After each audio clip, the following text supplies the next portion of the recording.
Приветствую, друзья! Компания BQAce продолжает нас радовать культовой серией времен года, где весна Spring 2 наделали немало шума среди любителей качественного звука, а лето Summer оказались слишком уж расслабленными и не получили столь широкого признания. Сегодня же нам предстоит познакомиться с осенью, Autumn. И, признаюсь, это лучшее, что я слышал в пределах $200. Настолько, что в первый вечер я распродал все, что у меня только было из этой ценовой категории. Заинтриговал? Давайте же тогда с ними знакомиться. Поехали!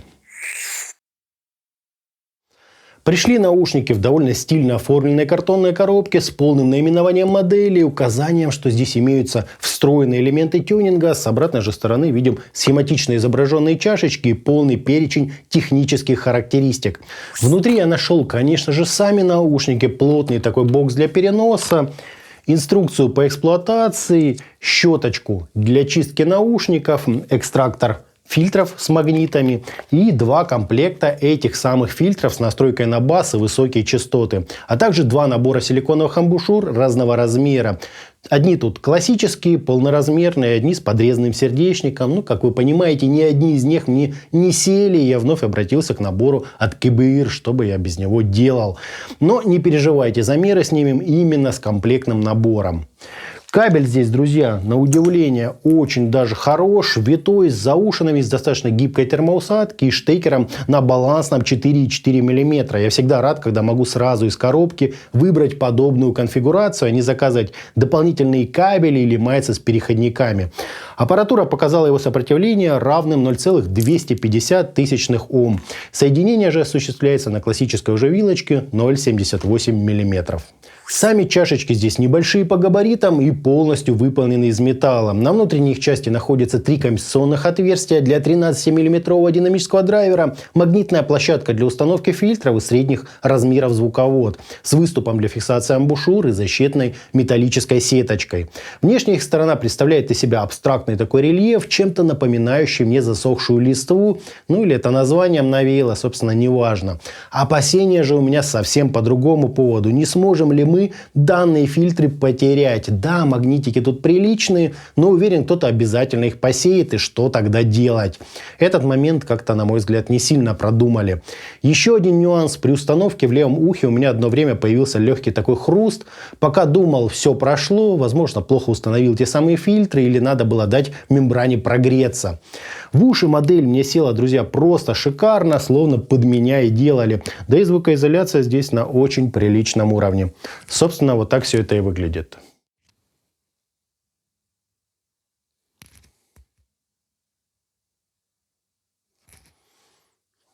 По измерениям у нас чуть более быстрый относительно нормы импульс, легкое расхождение между левым и правым каналом и искажение в пике, достигающее 0,79%, что достойно уважения. Фаза ведет себя вполне естественно, затухание на 30 и 60 дБ соответствует где-то 77 и 97 миллисекунд. Причем, как видите, вообще без каких-либо возмущений. Разница между амбушюрами, я бы сказал, здесь незначительная и видна только в области самых верхних частот. А вот фильтры вносят куда больше изменений. Что показательно, на самом деле мы регулируем исключительно область низких частот, а то верха будут подчеркнуты, низа или середина, это уже получается на общем балансе. Единственный выбивающийся из списка график – это измерение вообще без установленного в пазик фильтра. Баса в этом случае, друзья, вообще нет. Оттого идея оставить фильтры дома, увы, не сработает. По АЧХ же мы имеем подъем низких частот на 2, 5 или целых 8 дБ с плавным заходом на середину, почти хармоновским выделением области разборчивости и двумя пиками на 4,7 и 8,2 кГц. Первый нужен для лучшей прорисовки вокала, а второй для усиления резкости звучания. Причем диапазон нам честно довели примерно до 19 кГц. Дальше уже слишком такой значительный провал. На график от производителя мои измерения довольно-таки похожи, но разве что на самом верху есть небольшие отличия. Если же говорить о звучании, то лично для меня BKS Autumn стали той самой золотой серединой, что можно провести между двумя моими любимыми наушниками – KBear Aurora и Moondrop Kata. При этом Aurora, очевидно, ярче, резче и тоньше, если говорить о теле звука, а Kata на фоне Autumn звучат как-то блекло и слишком отстраненно. При этом масса у них примерно одинаковая. Так вот, лично в моих ушах Autumn объединили тот тембральный объем и прорисовку сцены в глубину, в чем очевидно были сильны Аврора и приятную такую массивность образов из Ката, отчего звук приобрел характер, свойственный для моделей гораздо более высокого ценового сегмента. Когда уже все звучит сверхвыразительно, эмоционально, и при этом звучание наделено умеренной такой строгостью, ну или правильнее будет сказать четким частотным балансом. Да и говоря откровенно, поднадоела мне эта ненужная сдержанность у Ката. Где-то подобный подход еще находит свой отклик, как, например, в скоростной тяжелой музыке. Однако ровно тот же жанр в Autumn, на мой взгляд, еще контрастнее и четче. Ну а о джазе, оркестровой музыке, всякой интересной электроники в Kata вообще лучше забыть. На их фоне герои обзора просто разукрашивают этот по-военному серый мир в море разнообразных оттенков и соцветий. Еще раз, Kata превосходные наушники, мне они очень нравятся, но на фоне Autumn выглядят, откровенно говоря, грустно. И это еще в Kata влили ушат эмоциональности, если сравнивать с теми же Aria или другими устаревшими версиями на той же самой технологии. У Аврора вроде бы выше четкость, детализация и вообще проработка тембров. Однако все это сопряжено немного агрессивной на фоне Kata и Autumn яркостью, которая, кстати, порой вылезает не в самых приятных местах. Например, подсвечивая букву S у вокалистов. Вроде как и ничего страшного, но в Autumn этот подход реализован куда мягче и более естественно. Пробовал также экспериментировать с комплектными насадками. Подрезанный вариант сильно подавляет низкие частоты, так что его условно можно назвать вокальным, а вторые, более-менее. Хотя эту разницу легко объяснить особенностями посадки, так как по низким частотам каждому из этих решений было очень далеко до амбушюр от KBear. А на графиках так отличий нет совсем. А вот с фильтрами реально происходит просто какая-то магия. Зная, что изменяется только уровень низких частот, однако не могу не отметить какие-то просто бархатные верха, появляющиеся с фильтрами treble. Настолько, что я просто зависал, выслушивая всякие перкуссионные хвосты и отзвуки струнных. Очень эффектно звучат, насыщенно, объемно и с прекрасным разделением. Причем даже в этом случае баса мне показалось нормально. Он четкий, динамичный и в меру прозрачный. Установка Normal хорошо так подчеркивает вокал и уже дает низким частотам где развернуться в плане баланса частот. В таком варианте хочется вслушиваться в вокал, духовые инструменты, всякие электронные лиды или же драйвовые вот эти вот запилы электрогитар. Вариант бас смещает акцент к области низких частот, где проявляется глубина и практически ощутимые такие вибрации. Вокал чуть теряет в ясности, выделяется больше нижняя его часть, то есть он становится сильнее, тверже и основательнее. Что для джаза просто какая-то находка, особенно если там присутствует, например, какой-нибудь басовый инструмент. Оттого подавляющему большинству действительно лучше подойдет настройка Normal. Для басхедов есть бас, а любителям вслушиваться верха завезли treble. Мне лично понравились все эти три варианта, так что использую их больше под настроение. Главное, чтобы фильтры вообще, друзья, были установлены, иначе наушники не звучат от слова совсем.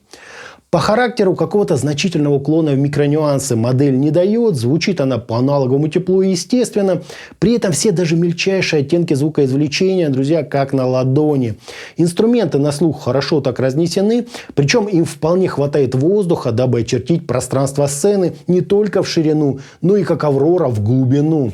А следовательно, модель просто превосходно подойдет для джаза абсолютно любой сложности, различной оркестровой музыки, интеллектуальной электроники и разнообразных этнических или даже оперных этюдов. Для тяжев, плюс ко всему, нам заметно так смягчили высокие частоты, то есть резать, пилить или сыпать они в принципе не способны. Заметьте, их не задавили, а именно чуть отвели на второй план. По источникам мне больше понравилась связка с чем-то мощным и техничным, однако и против музыкальных плееров или ЦАПов наушники тоже ничего не имеют. Тут скорее смотря какой результат вы хотите получить. Из мобильных ЦАПов мне очень понравилась связка с FiiO K3 и ShunLink A5. А со стационаром комплекты из SMSL DO200 и HO200. Благо везде там присутствует выход на 4,4 мм класса Pentagon. Впрочем, успел погонять ушки и с обычных небалансных выходов при помощи переходника от Kenera.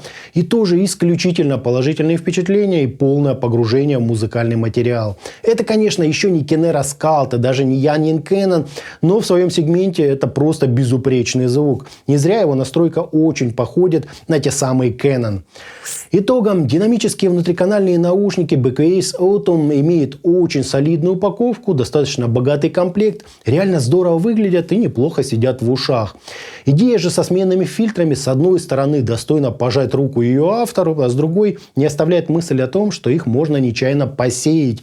А без фильтров данная модель не звучит совершенно. По настройке имеем мою любимую кривую а-ля Canon, низкие искажения, быстрые импульсы, почти идеальное совпадение между каналами. Так что по качеству к наушникам вообще, друзья, не придерешься. Звучит же модель либо басовито, глубоко и насыщенно, либо естественно с подсвечиванием в меру детального и очень эмоционального вокала с хорошим таким естественным базисом. Да и тем, кто обожает всякие тарелочки с колокольчиками, тут тоже, друзья, будет чем поживиться. Все это делает модель просто невероятно универсальной и убирает в моих глазах и Kebir Aurora, и Moondrop Kata, заменяя их более совершенным таким усредненным звучанием, совмещающим все их достоинства и нивелирующим недостатки. Просто потрясающие, на мой взгляд, наушники в своем сегменте это чуть ли не короли. По крайней мере, я бы мог легко отказаться от всей своей коллекции в пользу только одних их. Вполне могу рекомендовать, у BKS получился еще один однозначный хит. Ну, а на этом у меня, друзья, все. Это были динамические наушники BKS Autumn. Всем добра, всем пока-пока. Подписывайтесь на канал и оставляйте свои комментарии под данным роликом.